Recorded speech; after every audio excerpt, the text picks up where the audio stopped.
Not many people came to Aspen on a personal invitation from Walter Pepke as a first rater worthy of founding father status. Following his intuitive feeling that Stuart Mace was the best at what he did, Walter wrote a letter urging Stuart to relocate his dog sled touring operation from Boulder to Aspen.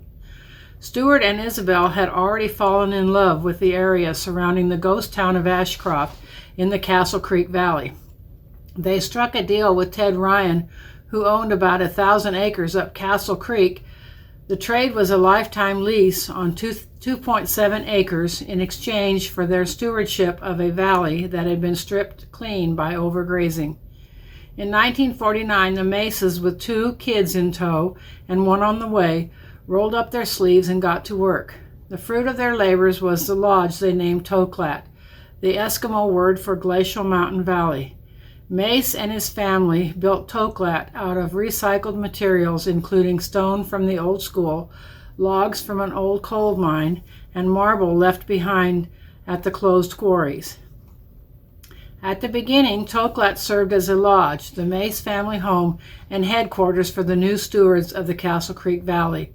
Also making their home at Toklat were 20 Malamutes, brought from Boulder, the hearts and souls of the Mace's dog sled tours.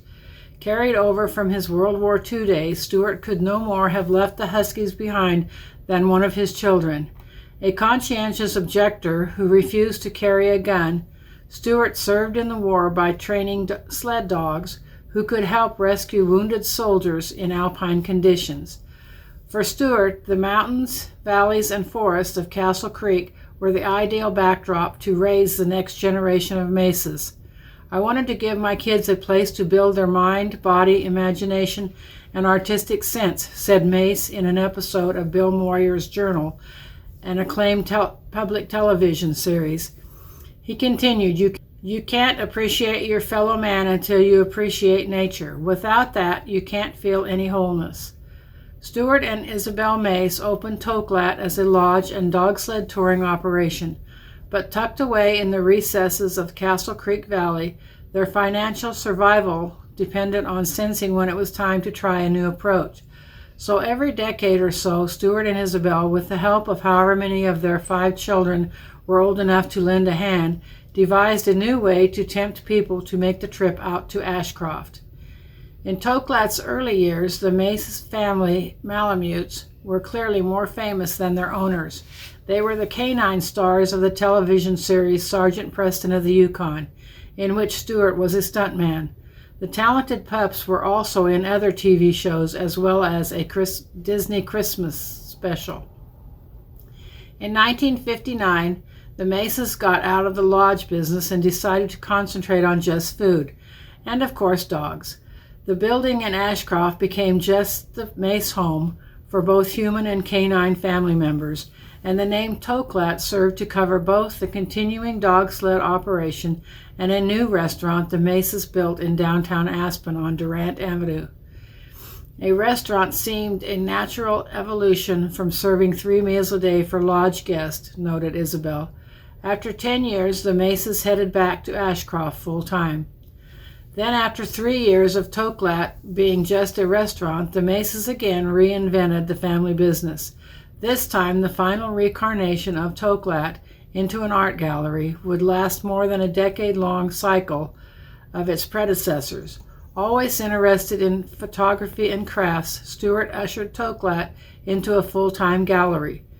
There was always a gift shop at Toklat, but in 1978, the operation's entire focus turned to displaying and selling arts and crafts.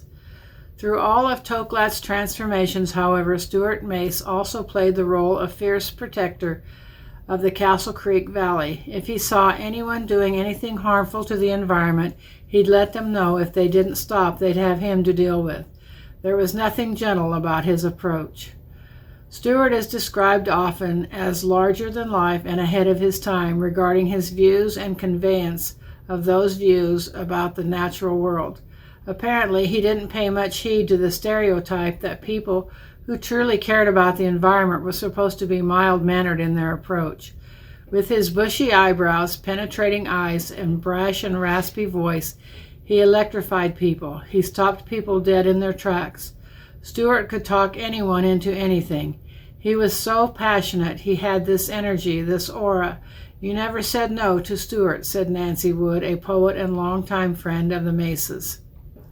This part of the story was taken from A Special Place, A Special Family by Sarah Chung of the Aspen Times in 1999. Stuart Aitken Mace was born in 1919 in Denver, Colorado. He married Isabel Frimmer Hayes in 1941 in Colorado. Isabel was born in 1918 in Harrison County, Indiana, and is the daughter of Clay Blaine and Clara Ridley Frimmer Hayes.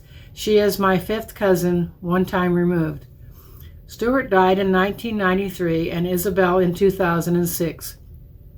Isabel is buried in Cedar Hill Cemetery in Corydon, Indiana, and Stuart in Aspen, Colorado. Well, that's all for today.